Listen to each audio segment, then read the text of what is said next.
Hello friends, आपके YouTube channel में एक बार फिर से स्वागत है। तो साथियों, आज की इस वीडियो में रेलवे ग्रुप डी की एग्ज़ाम प्रारंभ हो चुकी है। तो आज की इस वीडियो में 17 अगस्त के फर्स्ट शिफ्ट, सेकेंड शिफ्ट और थर्ड शिफ्ट में पूछे गए प्रश्नों को बताने वाला हूं। तो आप मेरे साथ अंत तक बने रहिएगा। जैसे कि आप देख सकते हैं, पहला क्वेश्चन पूछा गया था कि एड्स का फुल फॉर्म क्या होता है। तो एड्स का जो फुल फॉर्म होता है एक्वायर्ड इम्यूनोडिफिशियेंसी सिंड्रोम होता है। तो इसी से रिलेटेड आपसे प्रश्न पूछा जा सकता है कि एड्स का दिवस कब बनाया जाता है। तो एड्स का दिवस जो है 1 दिसंबर को बनाया जाता है। और सेकेंड प्रश्न बनता है इसी से कि एड्स कैसे फैलता है। तो एड्स जो है HIV से फैलता है। तो यहाँ से 3 प्रश्न बन सकता है, जिनमें से एक प्रश्न यहाँ से पूछा गया था कि एड्स का फुल फॉर्म क्या होता है। तो आप बहुत आसानी से याद कर सकते हैं। दूसरा प्रश्न ये था कि पंचायती राज व्यवस्था को लागू किया किस राज्य में लागू किया गया था सबसे पहले। तो पंचायती राज व्यवस्था सबसे पहले जो है वो राजस्थान राज्य में लागू किया गया था, और ये राजस्थान के नागौर जिला में लागू किया गया था। उस समय हमारे देश के जो प्रधानमंत्री थे जवाहरलाल नेहरू थे, और यह जो लागू किया गया था पंचायती राज व्यवस्था। तो इससे सेकंड प्रश्न बनता है कि यह जो 73वां संविधान संशोधन अधिनियम 1973 के तहत 1993 के तहत लागू किया गया था। तो आपसे थर्ड प्रश्न यहाँ से पूछा जा सकता है कि पंचायती राज व्यवस्था कब लागू किया गया पहली बार। तो आपका आंसर होगा 2 अक्टूबर 1959 को। तो यहाँ से एक प्रश्न से 2-3 क्वेश्चन बन सकता है। तो आप इसको बहुत अच्छे से याद कर सकते हैं, तो आपके लिए एग्जाम में बहुत इजी हो जाएगा। तीसरा प्रश्न पूछा गया था कि वर्ष 2021 में विश्व कुश्ती चैंपियन किसने जीती थी। वर्ष 2021 में विश्व कुश्ती चैंपियनशिप किसने जीती थी। तो आपका आंसर होगा अंशु मलिक। तो अंशु मलिक ये कौन सा पदक जीती थी। तो आपका आंसर होगा सिल्वर मेडल। और ये खेल कहाँ हुआ था, अमेरिका में। तो यहाँ से आपका 3 प्रश्न का आंसर मिल रहा है एक प्रश्न से। तो आप इसको भी बहुत आसानी से कर सकते हैं। चौथा प्रश्न पूछा गया था कि उष्णकटिबंधीय सदाबहार वन किस राज्य में पाए जाते हैं। तो उष्ण सदाबहार वन जो है केरल राज्य में पाए जाते हैं। ये प्रश्न पूछा गया। तो ऑप्शन में था केरल, राजस्थान, मध्य प्रदेश, उत्तर प्रदेश। तो आपका आंसर होगा केरल। पांचवा प्रश्न पूछा गया था न्यूजीलैंड का जो अष्टक नियम था यह किस तत्व से शुरू हुआ था और अंत में किस तत्व तक था। तो आपका आंसर होगा हाइड्रोजन से थोरियम। उस समय उस समय तत्वों की कुल खोजे तत्वों की संख्या कितनी थी। तो यहाँ से 56 था। तो यहाँ से नेक्स्ट प्रश्न बनता है तीसरा तक था कि न्यूजीलैंड का जो नियम था वो कहाँ तक जाके फेल हो गया। तो आपका आंसर होगा कैल्शियम तक फेल हो गया। तो आप यहाँ से 3 प्रश्न को याद कर सकते हैं। एक क्वेश्चन इससे पूछा गया था, तो इसी से रिलेटेड आपसे प्रश्न पूछा जा सकता है सेकेंड फेज में। तो आइए नेक्स्ट क्वेश्चन देखते हैं। नेक्स्ट क्वेश्चन ये था कि राजीव गांधी खेल को रत्न पुरस्कार का नाम कब बदला गया। तो ये 2021 में बदला गया। पहले इसमें राजीव गांधी खेल के तहत 7.5 लाख की राशि दी जाती थी, अब इसे बढ़ाकर 25 लाख कर दी गई है। तो नेक्स्ट प्रश्न है आपातकाल से संबंधित नहीं है। तो ये प्रश्न पूछा गया था रेलवे ग्रुप डी के फर्स्ट शिफ्ट में। तो ये ऑप्शन था कि 358 अनुच्छेद जो था स्वास्थ्य आपातकाल, दूसरा ऑप्शन था 360 वित्तीय आपातकाल, तीसरा ऑप्शन था 352 आपातकाल से संबंधित, और चौथा था 356 राष्ट्रपति शासन। तो आप आंसर होगा 358 अनुच्छेद जो कि स्वास्थ्य आपातकाल से संबंधित नहीं है।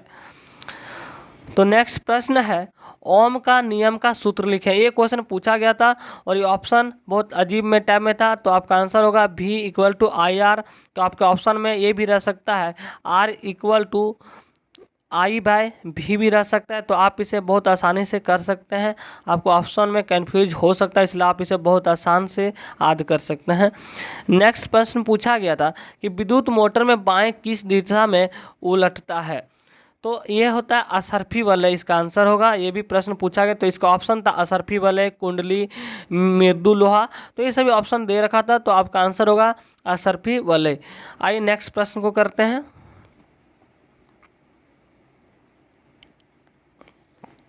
नेक्स्ट प्रश्न पूछा गया था तत्वों के वर्गीकरण का जो प्रारंभिक प्रयास था वह किन तत्वों के किस पर आधारित था? तो उस समय तत्वों का जो वर्गीकरण किया गया था उस समय तत्वों के भार पर आधारित था।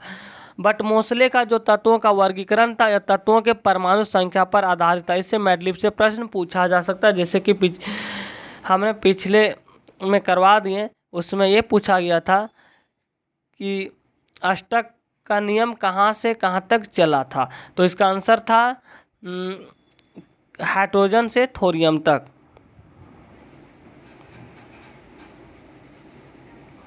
नेक्स्ट प्रश्न ये था कि पेरियार नदी किस राज्य में बहती है। ये क्वेश्चन बहुत ज़्यादा इंपॉर्टेंट है। ये क्वेश्चन भी पूछा गया था, रेलवे ग्रुप डी के फर्स्ट शिफ्ट में पूछा गया था। तो इसका आंसर होगा केरल। तो इसी से रिलेटेड प्रश्न बनता है कि जोग गरसोपा जलप्रपात जो है किस राज्य में है। तो ये जोग गरसोपा जलप्रपात हो कर्नाटक राज्य में स्थित है। नेक्स्ट प्रश्न बनेगा दक्षिण भारत की सबसे लंबी नदी, तो है आपका गोदावरी नदी। तो ये भी क्वेश्चन पूछा गया था कि भारत के पहले लोकपाल कौन थे। भारत के पहले जो लोकपाल थे पीसी घोष। इसी से आपसे वर्तमान का पूछ लिया जाए तो प्रमोद मोहन महंत होंगे। नेक्स्ट प्रश्न पूछा गया था केमिस्ट्री से, सूत्र से लेकर बहुत क्वेश्चन पूछा जा रहा है, तो आप अपने बुक से कर सकते हैं। तो एक क्वेश्चन था मिल्क ऑफ मैग्नीशिया का सूत्र क्या है। तो मिल्क ऑफ मैग्नीशिया का जो सूत्र MgOH का होल 2 है। नेक्स्ट प्रश्न पूछा गया था विटामिन का रासायनिक नाम। इनमें से ये प्रश्न पूछा गया था विटामिन ए का रासायनिक नाम क्या है। तो अगर विटामिन ए का पूछा गया था तो बाकी विटामिन का नाम भी पूछा जा सकता है, इसलिए आप इसको पूरा याद कर सकते हो। विटामिन ए का नाम है रेटिनॉल, विटामिन B1 का नाम है थायमिन, विटामिन B2 का नाम है राइबोफ्लेविन, विटामिन B3 का नाम है नियासिन, विटामिन B6 का नाम है पायरोडॉक्सिन। तो इस प्रकार आप इसे बहुत आसानी से याद कर सकते हैं। नेक्स्ट प्रश्न इसी से पूछा जा सकता है कि घुलनशील विटामिन क्या है। तो विटामिन बी और विटामिन सी है, और वसा में घुलनशील जो विटामिन है A, D, K, E है। ये सभी वसा में घुलनशील विटामिन होते हैं। नेक्स्ट प्रश्न पूछा गया था कि जिप्सम को एक्स यौगिक के साथ गर्म करने पर अग्निरोधी प्राप्त होता है, तो वह यौगिक क्या है। तो यौगिक के नाम तो आपका आंसर होगा प्लास्टर ऑफ पेरिस। नेक्स्ट प्रश्न पूछा गया था फ्यूज का तार के गुण क्या होता है। तो इसके 4 ऑप्शन दे रखे थे। उसका गलनांक उच्च होता है, प्रतिरोध उच्च होता है। तो इस टाइम में तो आपका आंसर होगा प्रतिरोध इसका उच्च होता है और गलनांक इसका निम्न होता है। इसे आप बहुत आसानी से याद कर सकते हैं। नेक्स्ट प्रश्न पूछा गया था ऑक्सीजन किसके लिए आवश्यक है। ऑक्सीजन तो ऑप्शन में दे रखा था वायु श्वसन, अवायवीय श्वसन, बहुत चीज़ें ऑप्शन दे रखी, तो आपका आंसर होगा वायु श्वसन। नेक्स्ट प्रश्न पूछा गया था एलिसा टेस्ट किस बीमारी में की जाती है। एलिसा टेस्ट जो होता है एड्स की जांच के लिए की जाती है। ये ऑप्शन दे रखा था। नेक्स्ट प्रश्न है कि बाल साहित्य अकादमी पुरस्कार कितने भाषा में दिया जाता है। इस प्रश्न में बहुत से लोगों का कन्फ्यूजन था, तो इसका जो आंसर होगा 22 होगा। ये क्वेश्चन पूछा जा रहा है, बहुत जोर पर है क्वेश्चन। तो इसी से रिलेटेड क्वेश्चन बन सकता है कि हिंदी साहित्य के अकादमी पुरस्कार किसे दिया गया, तो दया प्रकाश सिंह को दिया गया था, और इंग्लिश के साहित्य के क्षेत्र में नामिता गोखले को। तो इससे भी याद कर सकते हैं, इसी से रिलेटेड प्रश्न भी पूछा जा सकता है।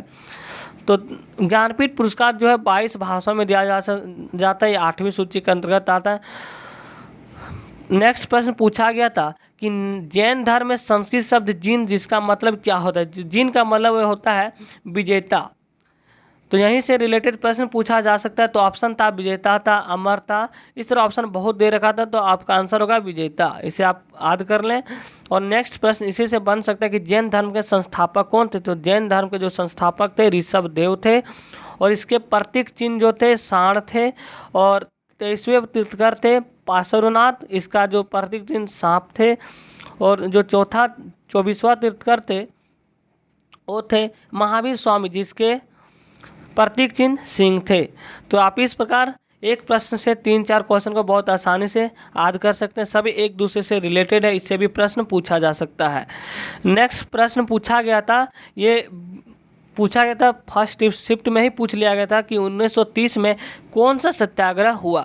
तो 1930 में कौन सा सत्याग्रह हुआ। तो 1930 में जो दांडी यात्रा प्रारंभ हुई थी नमक कानून के उल्लंघन को लेकर, तो ये ऑप्शन दे रखा था। नेक्स्ट प्रश्न जो केमिस्ट्री से पूछा गया था संतुलित करें। इस बैलेंस करने वाला क्वेश्चन बहुत पूछा जा रहा है, तो आप इसे बहुत आसानी से कर सकते हैं। अगर आप NCERT बुक क्लास 9 और 10 को पढ़ लेते हैं केमिस्ट्री, तो आप वहाँ से आप अपने कन्फ्यूजन को दूर कर सकते हैं। तो यहाँ से प्रश्न पूछा गया था C6H12O6 plus O2 dash CO2 plus H2O, इस तरह कुछ था क्वेश्चन में, तो इसको बैलेंस करना था। तो आप क्या करेंगे, जितने भी छोटे उनमें 6 से मल्टीप्लाई करेंगे, ऑक्सीजन को 6 से, ऑक्सीजन को 6 से, हाइड्रोजन को 6 से, इसको छोड़ देंगे। नेक्स्ट प्रश्न पूछा गया था अवतल लेंस का प्रतिबिंब से रिलेटेड प्रश्न पूछा गया था, शायद हमको क्वेश्चन नहीं लिखे, तो आप अवतल लेंस का जो प्रतिबिंब के बारे में देख सकते हैं, इसके क्या क्या प्रॉपर्टीज होते हैं, आप वहां से अपने कन्फ्यूजन को दूर कर सकते हैं। नेक्स्ट प्रश्न पूछा गया था योजना आयोग के पहले अध्यक्ष कौन थे। तो योजना आयोग के जो पहले अध्यक्ष है वो PM होते, तो PM पहले कौन थे, पंडित जवाहरलाल नेहरू। और योजना आयोग से रिलेटेड प्रश्न पूछा जा सकता है सेकंड फेज में कि योजना आयोग का नाम बदलकर क्या रखा गया। तो योजना आयोग के नाम बदलकर नीति आयोग रखा गया, इसका जो 1 जनवरी 2015 को। यहाँ से 2 प्रश्न बनता है, तो आप इसे बहुत आसानी से याद कर सकते हैं। नेक्स्ट प्रश्न पूछा गया था पर्यावरण को स्वच्छ बनाए रखने में भूमिका कौन सी निभाते हैं। तो आपका आंसर होगा कवक और शैवाल। ऑप्शन में दे रखा था कवक और प्रोटोजोआ, शैवाल और लाइकेन, इस तरह करके बहुत सारे ऑप्शन दे रखे, तो आपका आंसर होगा कवक और शैवाल। इसे आप बहुत आसानी से याद कर सकते हैं। नेक्स्ट प्रश्न पूछा गया था भारत के मुख्य आर्थिक सलाहकार कौन है। तो भारत के जो आर्थिक मुख्य सलाहकार वो कृष्णमूर्ति सुब्रमण्यम थे हैं।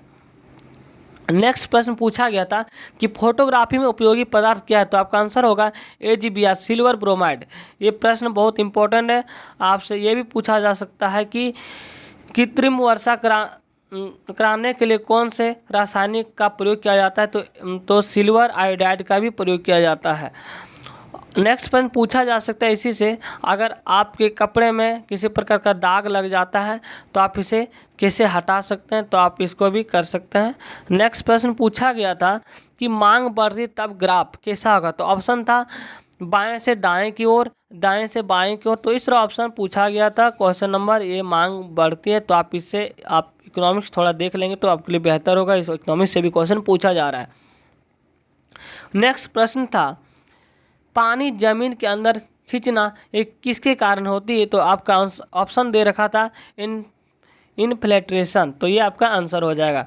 नेक्स्ट प्रश्न पूछा गया था विटामिन डी का रासायनिक नाम क्या है। तो विटामिन डी का रासायनिक नाम कैल्सिफेरॉल, हमने पिछले बार बता चुका है।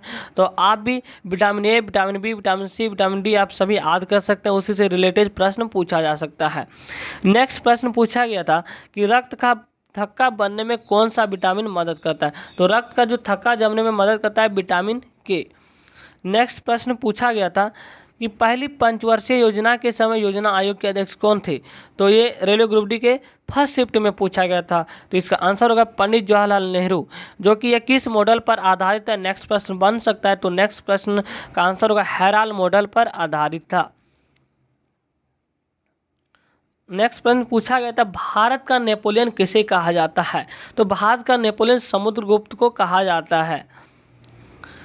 नेक्स्ट प्रश्न प्रकाश संश्लेषण की अभिक्रिया के संतुलित बैलेंस करने के लिए पूछा गया था। तो इसे आप याद कर सकते हैं 6CO2 plus 6H2O equal to C6H12O6 plus C6O2। Next प्रश्न है शांति का नोबेल पुरस्कार 2021 में किसे दिया गया था। शांति का जो नोबेल पुरस्कार 2021 का मारिया रेसन को दिया गया था। नेक्स्ट प्रश्न पूछा गया था कि हीलियम का ऑक्सीडेशन नंबर क्या है। तो ऑक्सीकरण नंबर क्या है। तो हीलियम का ऑक्सीकरण नंबर होता है 0। तो ऑक्सीडेशन नंबर से भी क्वेश्चन पूछा जा रहा है, तो आपसे पूछा जा सकता है कि ऑक्सीजन का ऑक्सीडेशन नंबर कितना है। तो ऑक्सीजन का ऑक्सीडेशन नंबर 2 होता है। नेक्स्ट प्रश्न पूछा गया था CV रमन को नोबेल पुरस्कार कब दिया गया था। तो 1930 ईस्वी में। आत्महत्या की साइंस से बायोलॉजी से क्वेश्चन पूछा गया था कि आत्महत्या की थैली किसे कहा जाता है। तो आत्महत्या की थैली जो लाइसोसोम को कहा जाता है। नेक्स्ट प्रश्न यहाँ से बन सकता है कि ऊर्जा गृह किसे कहा जाता है। तो माइटोकॉन्ड्रिया को ऊर्जा गृह कहा जा सकता है। नेक्स्ट प्रश्न पूछा गया था MIC का पूरा नाम। तो MIC का पूरा नाम मिथाइल आइसोसाइनाइड। तो मिथाइल आइसोसाइनाइड एक बहुत घातक रासायनिक चीज़ें हैं। नेक्स्ट प्रश्न पूछा गया था दो क्रमागत सजातीय श्रेणी के आणविक द्रव्यमान का अंतर कितना होगा? तो इसका आंसर 14 होगा। नेक्स्ट प्रश्न पूछा गया था लोकनृत्य से चलो लोकू त्योहार लोकनृत्य किस राज्य से है? तो ये आंसर होगा अरुणाचल प्रदेश। नेक्स्ट प्रश्न पूछा गया था आज, तो इतना ही पूछा गया था। तो हम कुछ इंपॉर्टेंट आपके लिए करवा दे रहे हैं, कुछ क्वेश्चन विजेता को लेकर, स्पोर्ट्स को लेकर। तो 2021 में जो नीरज चोपड़ा जो थे एथलेटिक्स खेल से संबंधित थे। रवि कुमार दहिया जो थे फ्री स्टाइल रेसलिंग से संबंधित थे। लोलिना बोरलोने ये बॉक्सिंग से संबंधित थे। PR श्रीजेश हॉकी खेल से संबंधित थे। अवनी लेखा जो थे पैरालंपिक्स शूटिंग से संबंधित थे। प्रमोद भगत जो थे पैरा बैडमिंटन खिलाड़ी से संबंधित थे। मिताली राज जो कि क्रिकेट से संबंधित थे। सुनील चेत्री जो कि ये फुटबॉल खेल से संबंधित थे। नेक्स्ट प्रश्न मनप्रीत सिंह किस खेल से संबंधित है? ये पूछा जा सकता है, आपका आंसर होगा हॉकी। मनीष नरवाल किस खेल से संबंधित? तो मनीष नरवाल जो थे पैरालंपिक शूटिंग खेल से संबंधित थे। नेक्स्ट प्रश्न कृष्णा नागर किस खेल से संबंधित थे? आपका आंसर होगा पारा बैडमिंटन। तो इससे भी क्वेश्चन आपसे पूछा जा सकता है, इसे भी आप याद कर सकते हैं। तो आज के लिए इतना ही, थैंक यू।